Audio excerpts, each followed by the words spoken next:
সাবুর পরোটাগুলো দেখুন কত সুন্দর হয়েছে। আমি একটা আপনাদের হাতে নিয়েও দেখাচ্ছি।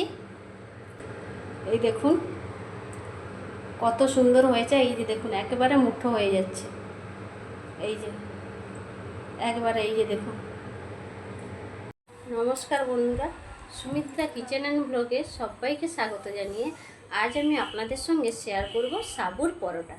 এই সাবুর পরোটা যে কোনো নিরামিষ দিনে আপনারা ট্রাই করতে পারেন, বা বিশেষ করে যারা পেঁয়াজ রসুন একেবারেই খান না তারা যে কোনো টাইমে যে কোনো সময়ে এই পরোটাগুলো বানিয়ে খুব সহজেই খেতে পারেন। তো চলুন রেসিপিটা শুরু করি। আপনারা সঙ্গে থাকুন, পুরো ভিডিওটা প্রথম থেকে শেষ পর্যন্ত দেখতে থাকুন।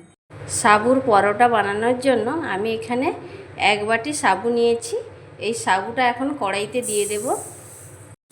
গ্যাসের ফ্লেমটা লোতে রেখে সাবুটা একটু নেড়ে নেব। গ্যাসের ফ্লেমটা লোতে রেখেই সাবুটা নাড়াচাড়া করে নিতে হবে। সাবুর মধ্যে যেন কোনো লালচে কালার না আসে।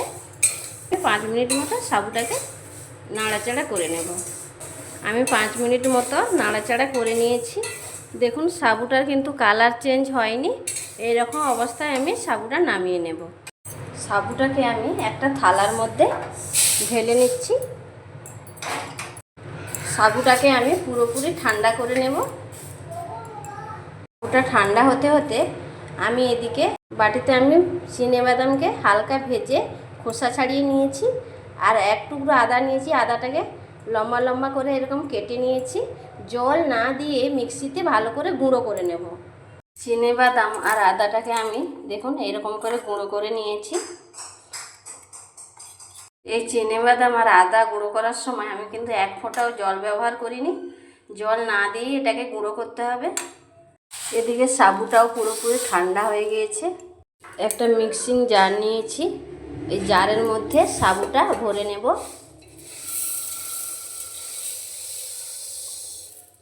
এই সাবুগুলোকে এখন আমি গুঁড়ো করে নেব। সাবুটা আমি গুঁড়ো করে নিয়েছি। এখন একটা ছাঁকনি নিয়েছি। ছাঁকনিতে একটু চেলে নেব।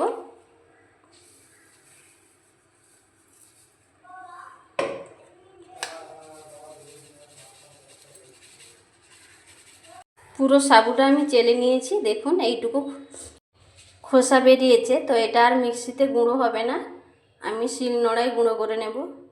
দেখুন পুরো সাবুটা আমি কিন্তু চালিয়ে নিয়েছি।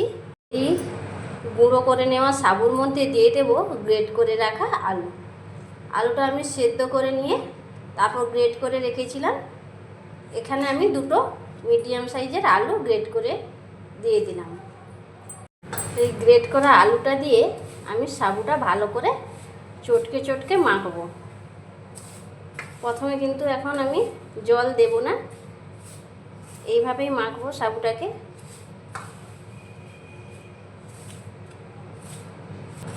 গ্রেট করা আলুটা দিয়ে আমি সাবুটা একটু মেখে নিলাম। এখন এর মধ্যে দেব পরিমাণ মতো লবণ।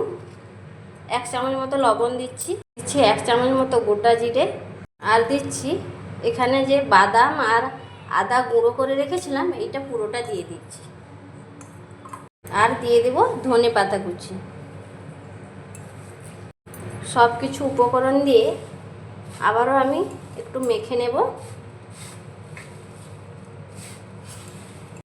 যেহেতু সাবুর কোনো নিজস্ব স্বাদ নেই, তার জন্য আমি জিরে, আদা, চিনেবাদাম গুঁড়ো করে দিলাম, ধনে পাতা কুচি দিলাম। এতে করে পরোটাটা খেতে খুবই ভালো লাগবে। সব কিছু মশলা আমি এর মধ্যে অ্যাড করে দিয়েছি। একটু শুকনো উপকরণগুলো আমি মেখে নিলাম হাত দিয়ে। এখন অল্প অল্প জল দিয়ে আমি একটা ডো তৈরি করে নেব।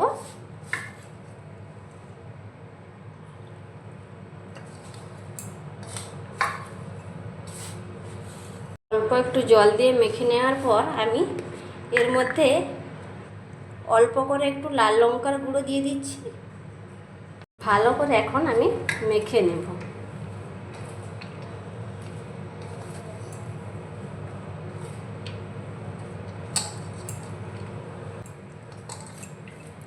এইভাবে ঠেসে ঠেসে একটু মাখতে হবে।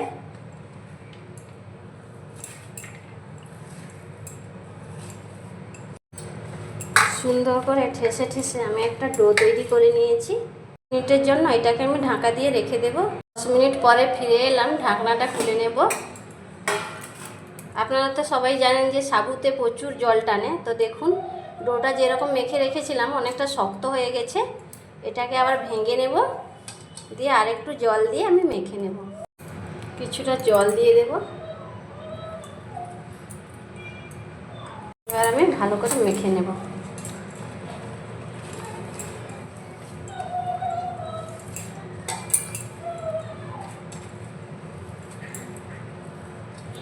আর একটু জল লাগবে, দিয়ে দিচ্ছি। ভালো করে এইভাবে চটকে চটকে মেখে নিতে হবে। সুন্দর করে আমি এইভাবে ঠেসে ঠেসে আর একটু মেখে নেব।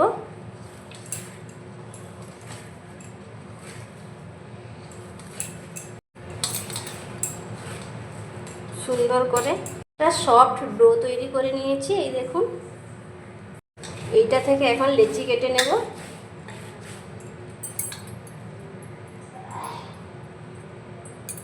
এইভাবে আমি লেচি কেটে নেব। ডো থেকে দেখুন আমি সবগুলো লেচি কেটে নিয়েছি। আমি এখান থেকে একটা লেচি নিয়ে নেব, আবার হাতে গোল করে নেব। আটা দিয়ে আমি সুন্দর করে বেলে নেব। এই যে লেচিটা গোল করে নিয়েছিলাম, এটা বেলে নেব রুটির মতন করে।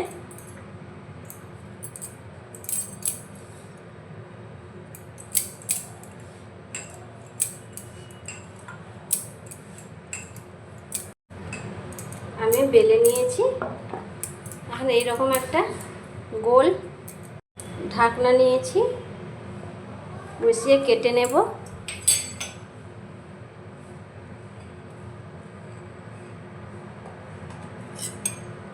কেটে নিলে দেখতে ভালো লাগবে, গোল করে কেটে নিয়েছি।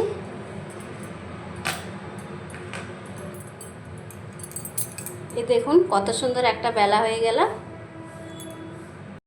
আরও একটা আমি আপনাদের বেলে দেখাচ্ছি।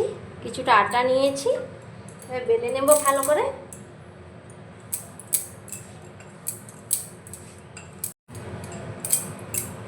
ভালো করে বেলে নিয়েছি, মানে এটা দিয়ে কেটে নেব গোল করে।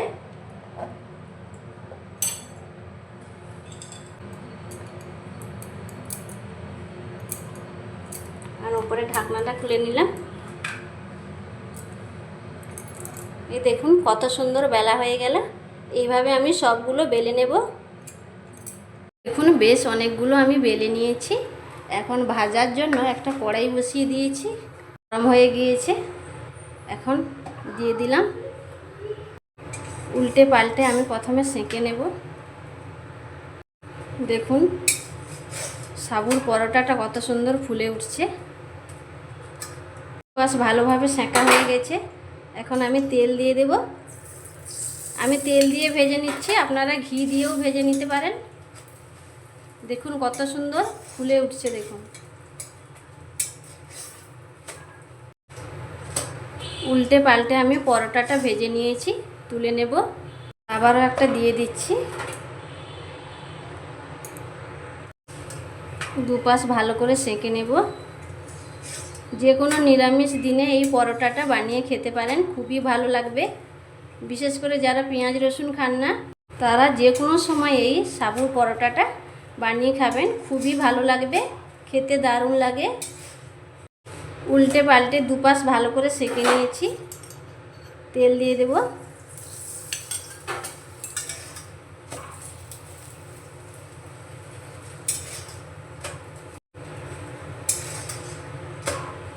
এই পরোটাটাও আমি উল্টে পাল্টে ভালো করে ভেজে নিয়েছি, তুলে নিলাম। আজকে এই সাবুর পরোটার রেসিপি যদি আপনাদের ভালো লেগে থাকে, লাইক কমেন্ট শেয়ার সাবস্ক্রাইব করে পাশে থাকবেন। রেসিপিগুলো বন্ধুদের মধ্যে বেশি বেশি করে শেয়ার করবেন। নিত্য নতুন রেসিপি পেতে অবশ্যই চ্যানেলটিকে সাবস্ক্রাইব করে পাশে থাকবেন। যে সকল বন্ধুরা চ্যানেলটিকে সাবস্ক্রাইব করে পাশে রয়েছেন তাদের অসংখ্য অসংখ্য ধন্যবাদ জানাই। যারা এখনও সাবস্ক্রাইব করেননি তাদের কাছে আমার একটাই অনুরোধ, প্লিজ চ্যানেলটিকে সাবস্ক্রাইব করে আমার পাশে থাকবেন।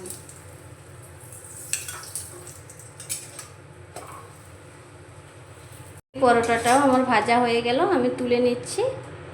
এইভাবে আমি বাকি পরোটাগুলো ভেজে নেব। সাবুর পরোটাগুলো আমি একটা প্লেটের মধ্যে সার্ভ করে নিয়েছি। দেখুন কত সুন্দর হয়েছে। যে কোনো নিরামিষ দিনে কিন্তু এই পরোটাগুলো অবশ্যই ট্রাই করতে পারেন। আজকে এই পরোটার রেসিপি আপনাদের কেমন লাগলো কমেন্ট করে জানাবেন। বাড়িতে অবশ্যই একবার ট্রাই করবেন। অন্য দিন অন্য কোনো রেসিপি নিয়ে আবারও হাজির হব। সবাই সুস্থ থাকুন, ভালো থাকুন।